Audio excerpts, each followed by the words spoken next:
Many musicians have made a career out of putting on the best show for their fans, but there's also a handful of artists who've done the opposite, using the stage to show their ugly side, costing them their careers in a big way. From disappointing performances to controversial statements and lewd acts, these musicians proved that it only takes one wrong move on the biggest possible stage to send your career tumbling all the way down. Some of them permanently put the nail in the coffin of their musical careers, while some were able to recover somewhat but were unable to recapture their former glory. For the budding musicians out there, this is basically a crash course on what not to do while establishing a music career. Keep watching as we list down 20 musicians who managed to ruin their careers on stage. Motley Crue. One of the key bands of LA's glam metal scene that took over in the 80s, Motley Crue's reputation is undisputed. However, their most recent performances have shown that age is a cold, hard fact of life. Although the music's still on point, vocalist Vince Neil proves that he has no business performing Crue's songs at his age anymore.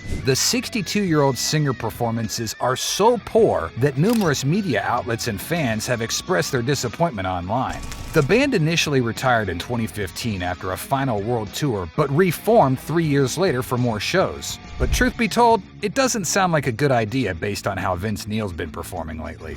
Creed. Although they were a different breed compared to the nu metal bands of the time, Creed was one of the best-selling bands during the late 90s to early 2000s. But while their records sold great and their songs became popular, their live performances had a reputation for being subpar. Most of the blame went to singer Scott Stapp, whose substance problems caused his performances to suffer. Sometimes it'd be so severe that the rest of the band would be forced to call off entire performances altogether. It even got to the point where Creed was sued by 4 fans due to a disappointing performance in Rosemont, Illinois in 2003. The fans cited Stapp as being in no condition to perform due to being intoxicated. They demanded they be reimbursed for their tickets, which cost a total of $227. Greta Van Fleet. When Greta Van Fleet burst onto the scene, they were praised for recreating the vibe of early hard rock bands, most notably Led Zeppelin. However, a major live TV performance on Saturday Night Live exposed the young band's vulnerability. During that performance in 2019, Greta Van Fleet tried to show America what made them special, but ended up with a lackluster performance.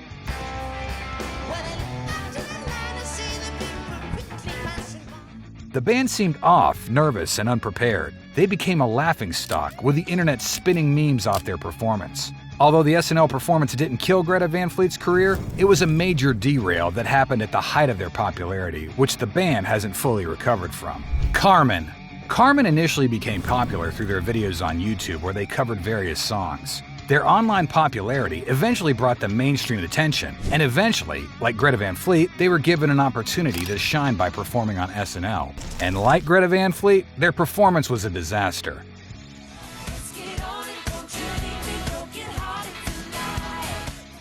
Audiences criticized the music and their stage presence, and the media panned their SNL performance. Sadly, the duo was never able to recover after that fateful night. The Replacements. From starting as a punk band to becoming an alternative band, The Replacements always had a reputation for chaotic, uncontrolled live performances. The band often performed while intoxicated and were infamous for getting wasted during sets. In fact, they were so wild that SNL banned them entirely after they got heavily drunk in the middle of a set while performing on the show.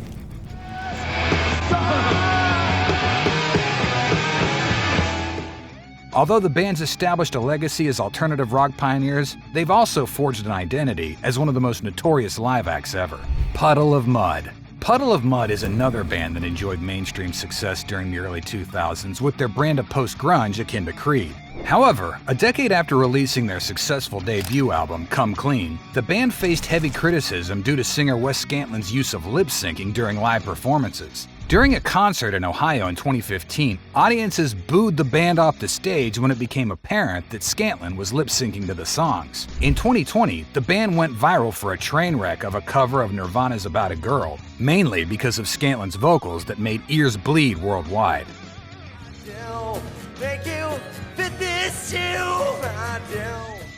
It's obvious that Puddle of Mudd's way beyond their prime, but their recent controversies seem to be putting the finishing touches on their career. Miguel. If you haven't heard of Miguel, it's probably because he sabotaged his career before it could take off. During a performance at the 2013 Billboard Music Awards, Miguel made a leap to another part of the stage. However, that meant he had to jump over a small portion of the audience, and he landed on two unfortunate fans who suffered injuries due to his reckless stunt. One of them sued Miguel, demanding that the singer cover the cost of her medical bills that resulted from the accident. And just like that, Miguel was out of the mainstream spotlight.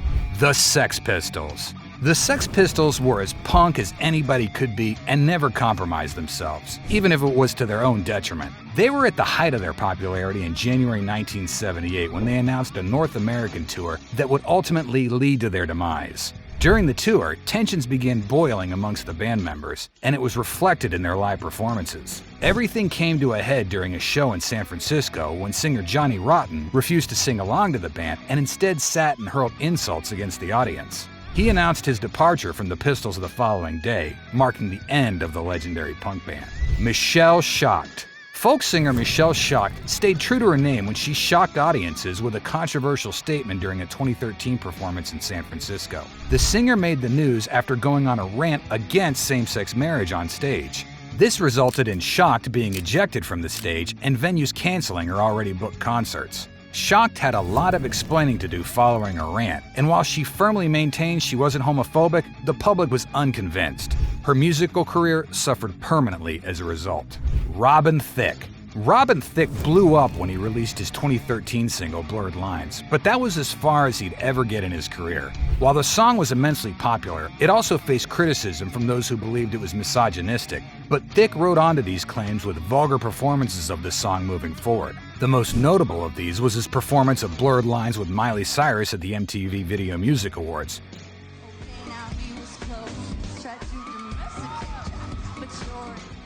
which received an enormous amount of backlash from the public. In fact, it was so lewd that Thicke's wife, Paula Patton, decided to leave him. Thicke's response drew more criticism, as he begged his wife for a second chance in subsequent live performances, even going as far as releasing an album entitled Paula. Thicke kept digging his hole deeper, and there was no going back for him. Sinead O'Connor. Sinead O'Connor was at the height of her popularity in the early 90s when she stunned audiences across America, resulting in her fame crashing down immediately.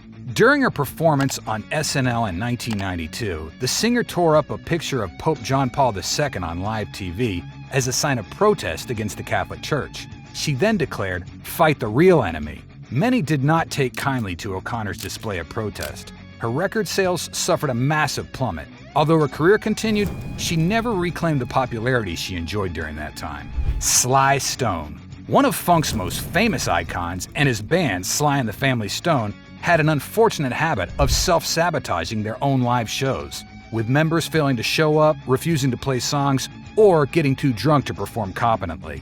This led to the collapse of the band by the mid-70s. Years later, in 2010, Sly attempted a comeback with a performance at Coachella, but this proved to be a fatal blow to his once prestigious career. During the event, Sly sang poorly and rambled incoherently, and it was clear that he no longer belonged on the stage. Eric Clapton. One of the all-time greatest guitarists once landed in hot water, which threatened the future of his musical career. During a concert in 1976, Clapton launched into a tirade littered with hate speech and racism, where he said all foreigners should leave England and called the Keep Britain White. Clapton's remarks were met with public outrage, and many of his peers distanced themselves from him. This event also inspired the Rock for Racism movement. Fortunately, Clapton was able to recover, but nonetheless, this remains one of the most infamous moments in his storied career. Dixie Chicks. Dixie Chicks caused quite a stir in 2003 when their lead singer, Natalie Maines, made some harsh comments about America's war on Iraq and lamented that President Bush came from their home state of Texas during a concert in England. Although it didn't turn heads overseas, back in the US, people were livid and branded the band as unpatriotic. They went as far as destroying their physical records, stomping on them, or burning them. Even radio stations and TV programs refused to air their music. The band since attempted to make a comeback, renaming themselves as simply The Chicks, due to the negative historical connection to their previous name. The Everly Brothers. One of America's most popular country pop acts, the Everly Brothers churned out numerous hits throughout their career. But while they enjoyed massive success during the 50s and 60s, the changing times affected their popularity and the relationship between brothers Don and Phil. After years of pent-up frustration with each other, Things exploded during a live performance in 1973. Don arrived at the venue wasted and unable to play, to the dismay of Phil. Due to Don's condition, the booking agent canceled the show, leading Phil to destroy his guitar on stage and storm off. Don then proclaimed that he was done being an Everly Brother. And just like that, the Everly Brothers were done, at least until 1983 when they reunited. Janet Jackson. Everybody knows what happened during the Super Bowl 38 halftime show in 2004 involving Janet Jackson and Justin Timberlake. During their performance, Janet suffered a massive wardrobe malfunction when Justin Timberlake ripped off a piece of Janet's outfit, briefly exposing her breasts to millions watching on national TV. It resulted in fines and the banning of MTV from producing any more Super Bowl halftime shows. But worse, Janet's singles and music videos were blacklisted by CBS's parent company Viacom, MTV, and Infinity Broadcasting, leading to a massive decline in the singer's popularity. Ashlee Simpson.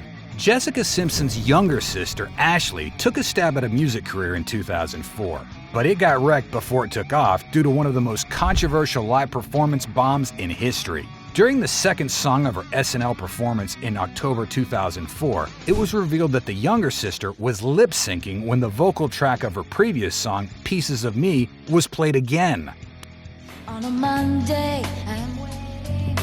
Tuesday, To save face, Simpson danced awkwardly on stage while her band tried to transition to Pieces of Me, which was already played. The incident has since become the stuff of legend. While Simpson's records continued performing well for the next couple years, the singer's name has become forever tied to this disastrous performance.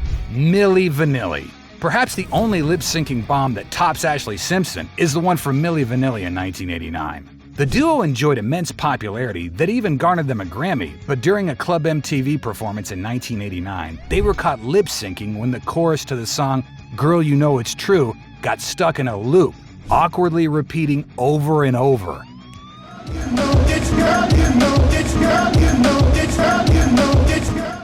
It remains one of the most talked about disasters in music history. Worse, the incident paved the way for the reveal that Milli Vanilli members Fab and Rob did not sing on any of the songs on their album. The revelation caused the duo's popularity to come crashing down instantly, and they were forced to relinquish their Grammy Award for Best New Artist. This was the first and only time a Grammy Award has ever been revoked.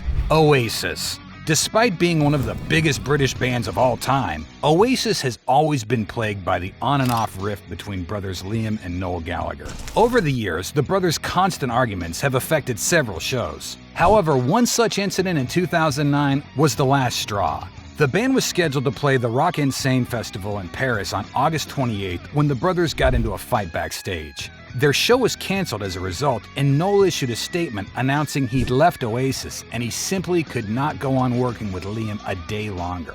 Guns N' Roses.